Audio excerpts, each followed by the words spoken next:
जहां महाराष्ट्र में एक तरफ ढोंगी बाबा अशोक खरात जैसे मामले सामने आ रहे हैं, तो वहीं अब महाराष्ट्र सरकार मंदिर के पुजारियों को सैलरी शुरू करने पर विचार कर रही है।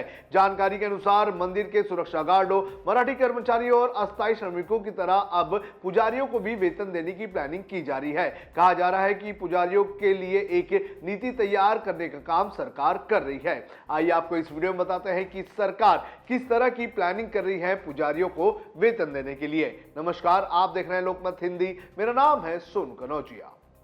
जानकारी के मुताबिक राज्य सरकार जल्द ही एक बड़ी नीति पर काम शुरू करने जा रही है। राज्य सरकार जल्द ही विभिन्न मंदिरों में पुजारियों के लिए एक समावेशी नीति की घोषणा कर सकती है। पुजारियों को भी सुरक्षा गार्डों, मराठी कर्मचारियों और दिहाड़ी मजदूरों की तरह एक अलग और समान दर्जा जिसमें दिया जाएगा।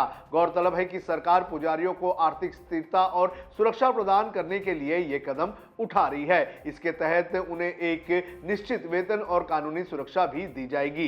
इस नीति को लेकर राज्य में काफी चर्चा होने लगी है, लेकिन इसी के साथ इसके विवादास्पद होने की भी संभावना जताई जा रही है। क्या है सरकार का प्लान, ये भी आपको बता देते हैं। राज्य के विभिन्न मंदिरों के पुजारियों के लिए जल्द ही एक व्यापक नीति की घोषणा सरकार करेगी। एक बैठक में राहत एवं पुनर्वास राज्य मंत्री आशीष जायसवाल ने जानकारी देते हुए कहा है कि पुजारी पीढ़ियों से मंदिरों की सेवा कर रहे हैं। सरकार के संज्ञान में आया है कि उन्हें निश्चित वेतन और सुरक्षा प्राप्त नहीं है। इन पुजारियों के अधिकारियों की रक्षा और उनके सम्मानजनक जीवन यापन की को सुनिश्चित करने के लिए ठोस कदम उठाए जाने चाहिए। इस संबंध में जल्द ही एक नीति की घोषणा की जाएगी। बैठक में कौन कौन रहा शामिल, ये भी आपको बता देते हैं। इस बैठक में चैरिटी कमिश्नर एस कलोटी, विधि एवं न्याय विभाग के अपर सचिव, उप सचिव, गुरु समाज के सलाहकार मुकुंद उग्वले, कार्यकारी राष्ट्रीय अध्यक्ष विजय शिंदे, देवस्थान समिति के राज्य अध्यक्ष धनंजय डेयर, महासचिव रंगनाथ गुरव, समीर गुरव और विभिन्न प्रतिनिधि इसमें शामिल थे। बैठक में इन बिंदुओं पर हुई चर्चा। सुरक्षा गार्डों, मराठी कर्मचारियों और गिग वर्कर की तरह पुजारियों को भी कानूनी संरक्षण और वित्तीय स्थिरता की गारंटी दी जाए। मंदिरों से प्राप्त आय के पारदर्शी वितरण और पुजारियों के पारिश्रमिक को निर्धारित करने पर विशेष जोर दिया जाए। मंदिरों की संपत्ति, भूमि और आय के प्रबंधन के लिए एक अलग बंदोबस्त ट्रस्ट स्थापित करने का प्रस्ताव भी दिया जाए। मंदिरों के प्रकार, मौजूदा प्रक्रियाओं और अदालती फैसलों का अध्ययन करके मंदिरों को ए, बी और सी श्रेणियों में वर्गीकृत करने की योजना।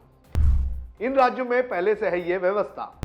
दिल्ली में आम आदमी पार्टी सरकार ने पुजारियों और गुरुद्वार के ग्रंथियों को 18,000 प्रति माह की सम्मान राशि देने का ऐलान इसके पहले किया है, जो इमामों को दिए जाने वाली राशि के समान है।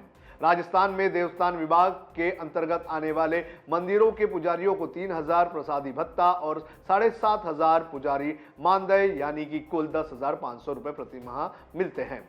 आंध्र प्रदेश में पुजारियों को 15,000 रुपए महीने का वेतन और मंदिरों के नवीनीकरण के लिए सरकार सहायता प्रदान करती है। उत्तर प्रदेश के काशी विश्वनाथ मंदिर के पुजारियों को सरकारी कर्मचारियों के रूप में मान्यता प्राप्त है, जहां मुख्य पुजारी को उच्च वेतन लगभग 90,000 रुपए तक मिलता है। बात करें तो जुलाई 2022 से इमामों और मुअज्जिनों को हर महीने 5,000 रुपए मानदेय दिया जाता है। पश्चिम बंगाल सरकार 2012 से ही मस्जिदों में इमामों को 2,500 रुपए का हर महीने भत्ता देती है। बिहार सरकार हर साल 100 करोड़ रुपए का फंड वक्फ बोर्ड को देती है। वक्फ बोर्ड इमामों को सैलरी इससे ही देता है। कर्नाटक में बड़े शहरों के इमाम को 20,000, नायब इमाम को 14,000, मुअज्जिन को 14,000 रुपए प्रति माह भत्ता मिलता है। उत्तर प्रदेश और उत्तराखंड में सैलरी तो नहीं दी जाती, लेकिन एएसआई के अधीन आने वाली मस्जिदों में इमामों को पैसे मिलते हैं। तो इस तरह से देश के अलग अलग राज्यों में जो मंदिर के पुजारी हैं उन्हें इस तरह से सैलरी दी जाती है, और अब इसी ओर महाराष्ट्र सरकार भी कदम बढ़ाती हुई नजर आ रही है।